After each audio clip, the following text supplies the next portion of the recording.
নমস্কার সকলকে। যাচ্ছি এখন বাগনাপাড়া মাসির বাড়িতে।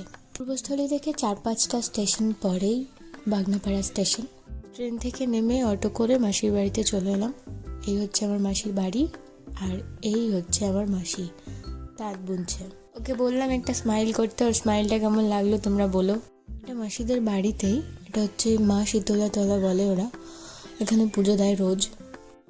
রাস্তায় বেরিয়ে দেখি একটা দ্বন্দ্ব হয়ে গেছে, সেখানে গিয়ে দেখলাম দুজনের উপর মান অভিমান করেছেন। তারপর ভাবলাম একটু ঘুরেই আসি। ঘুরতে গিয়ে দেখলাম এনাকে এই রাস্তায় বসে আছেন। আমাকে কিছু বলতে নিয়েছেন, বলতে পারেননি। তারপর আমাকে আমার মাসির মেয়ে দুটো ফুল দিল হাতে। একটু এগিয়ে দেখি ওই যে চালের উপর একটা সিসিটিভি ক্যামেরা লাগিয়েছে কে, সে আবার এদিক ওদিক ঘুরে ঘুরে দেখছে। তোকে ভিজিয়ে দিয়েছে কে রে? কি হয়েছে? কি হলো?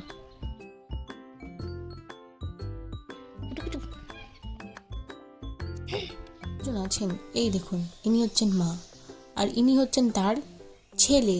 এই যে খুব বদমাস, আমাকে একেবারে চুলিয়ে দেওয়ার মতন অবস্থা, কামড়েও দিচ্ছেন, খেলছেন আসলে।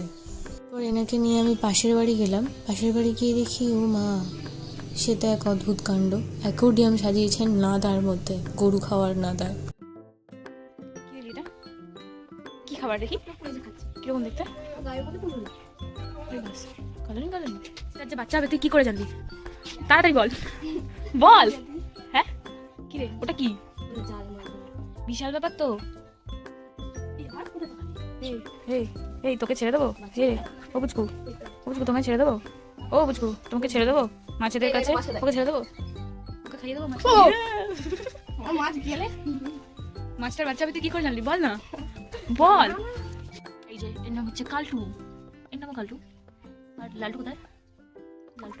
এর নাম কালটু। এই বড় লালটুটা কোথায় গেল? তলায় এই যে এনার নাম লালটু, উনি ঢুকে পড়ছেন। আর এর নাম কি? সাদাটার নাম কি? তাড়াতাড়ি বল। আর সবুজটা আর কি আছে? হলুদ গুলো কি? টাইগারের। এরপর মাছ ভাই বোনুদের নামকরণ করে আমি এলাম আমাদের ছাগলু বুনুদের কাছে। তো পশু পাখি আমি পুষতে যাই, তাহলে দেখা গেল ওদেরকেই রেখে দিল, আর আমার মা আমাকেই বাড়ি থেকে তাড়িয়ে দিল। তখন এমনিতেই বাড়িতে 4টে বিড়াল আছে, সেগুলো নিয়েই রোজ ঝামেলা হয়।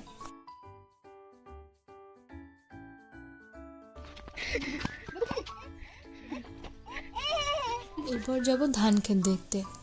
চলে এসেছি।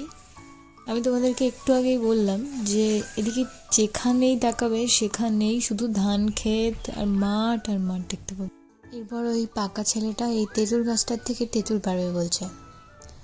এখানে যেমন নানান ধরনের পশু পাখি আছে, তেমনি নানান ধরনের গাছও আছে। আমাদের ওখানে শুধু গাছ কাটাকাটি চলে। এই কোথাও আম গাছ কেটে দিচ্ছে, কোথাও জাম গাছ কেটে দিচ্ছে, কোথাও কাঁঠাল। এখানে এখন পেস্ট রেডি হচ্ছে মাছেদের জন্য, কারণ আমরা মাছ ধরতে যাব। তাহলে চলো মাছ ধরে আসি।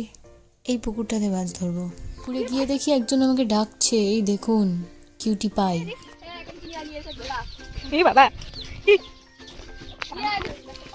আধ ঘন্টা পর একটা মাছ উঠলো, তার কিছুক্ষণ পর আরও একটা মাছ উঠলো, কিন্তু সেটা অনেক বড়, আর বড় মাছের জন্য নিষিদ্ধকরণ আছে, ওই জন্য আবার ছেড়ে দিতে হলো। উনি আবার বলেন ইনি যদি একটা মাছ না ধরতে পারে তাহলে এনার নাম পাল্টে দিতে। ওকে, সেরকমই আমরা পাল্টে দিচ্ছিলাম, তো ইনি ঘাট চেঞ্জ করে নিল। এখন আমরা যাচ্ছি অ্যামাজনের জঙ্গলে। এই জঙ্গলটা পার করে আবার একটা ঘাট আছে, সেখানে গিয়েও ইনি মাছ ধরবেন। উনি মাছ ধরেই ছাড়বেন, ওনার নাম পাল্টালে চলবে না। ওনার নাম ঋষি থেকে আমরা অন্য কিছু রেখেছিলাম। মাছ ধরে ফিরলাম, ফিরে দেখি আরেকজন আমার সাথে দেখা করতে এসেছে। এনার নাম হচ্ছে পুচি। ইনি খুব সুইট অ্যান্ড কিউট। এরই মাসে ছোটো মাসি কল করে বলল যে ছোটো মাসির বাড়িতেও বেড়াতে যেতে। তো আমরা সেই উদ্দেশ্যেই বেরিয়ে পড়লাম, আমি আর ওই মাসির মেয়ে। সাইকেল করেই যাচ্ছিলাম, মাঝ রাস্তায় হাঁপিয়ে গেলাম। হাঁপিয়ে গিয়ে একটু হেঁটে যাচ্ছিলাম। একটু হেঁটেই তারপর সাইকেলটা গ্যারেজে রেখে অটোতে উঠেই একটু এলোমেলো হাওয়া দিল। একটুখানি মেঘলা আকাশ ছিল তো ওই কারণেই। এরপর অটো থেকে নেমে বাস স্ট্যান্ডে গেলাম। বাস স্ট্যান্ড থেকে বাস ধরলাম। যেতে যেতে একটু অন্ধকার হয়ে গেল। বাস থেকে নেমে দেখি মাসি আমাদেরকে নিতেই চলে এসেছে। তারপর আর কি একটু লেফট রাইট করে হেঁটে নিল। এমন সময় দেখি একজন দৌড়ে আসছেন। আনন্দে নাচছে। তুই মুখে কি দেখছিস? ও মুখে ফ্যান লাভলি কি রে? তাইও বাইরে লাইট জ্বালিস নি। আরও একজন আছেন, ইনি হচ্ছেন এই বাড়ির ছোট সদস্য। দেখুন এদের কত খুশি আমরা এসেছি বলে। ইনি এটাই জানেন না যে আমি এনার কে হই। সব অ্যান্টিক পিস মিউজিয়ামে রাখা যাবে।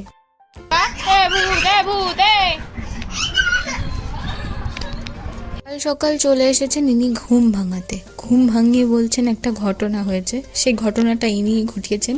বলছেন পাখার ওপরে প্যান্ট উঠে গেছে, ওটা নামিয়ে দিতে।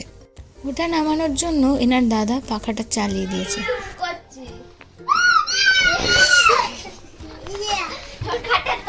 প্যান্টটা সোজা খাটের তলায় গিয়ে নেমেছে। এরা দেখতে সুইট কিন্তু ভীষণ ভয়ানক।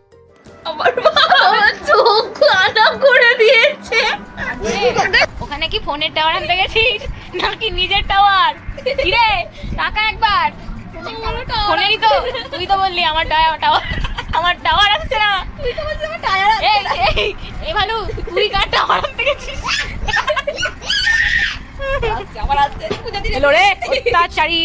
অত্যাচারী একখানা। এই খুবই বিপজ্জনক তোদের বাড়িতে আসা। হ্যাঁ, কোন সময় আমি মার্ডার হয়ে যাবো, খুন হয়ে যাবো, আমার চোখ মুখ কানা হয়ে যাবে। একটু কি চোখটা কানা করে দিলি, এখন কি করতে এসেছিস? ও বাবা, ও বাবা। কোনো মতে ওখান থেকে বাঁচার পর দেখি সকাল সকাল বৃষ্টি আরম্ভ হয়ে গেছে। আমরা সেদিনই সকালে বাড়ি চলে যেতাম, কিন্তু যেতে পারিনি বৃষ্টিটার কারণে। অবশেষে বৃষ্টিটা দুপুরবেলা কমলো। দুপুরের পরে বিকেলবেলা আমরা বাড়ির দিকে রওনা হলাম। আর এদিকে ইনি বলছেন ইনি আমাদের সাথে যাবেন, উনি একদম রেডি।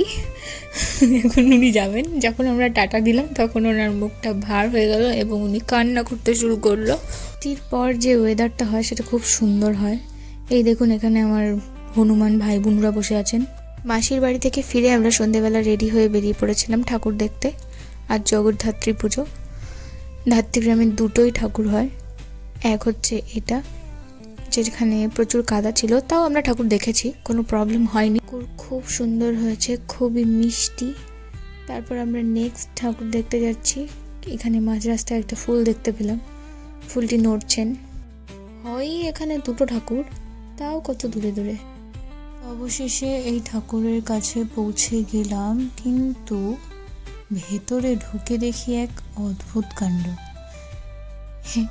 এখানে কাদা আর ওই যে ঠাকুর, আমরা ওখানে যাবো কি করে? তো আমাদের মন খারাপ হয়ে গেল। তারপর আমরা কি আর করব, একটু খেয়েটে বাড়ি চলে এলাম। পরদিন আবার নিজের বাড়ি যাওয়ার পালা। যাচ্ছি, আর একজনের তো রাস্তায় বেরোলেই খিদে পেয়ে যায়। বাড়ির কাছাকাছি পৌঁছে গেছি। তো আজকের জন্য এইটুকুই। টাটা, বাই বাই, সবাই ভালো থেকো।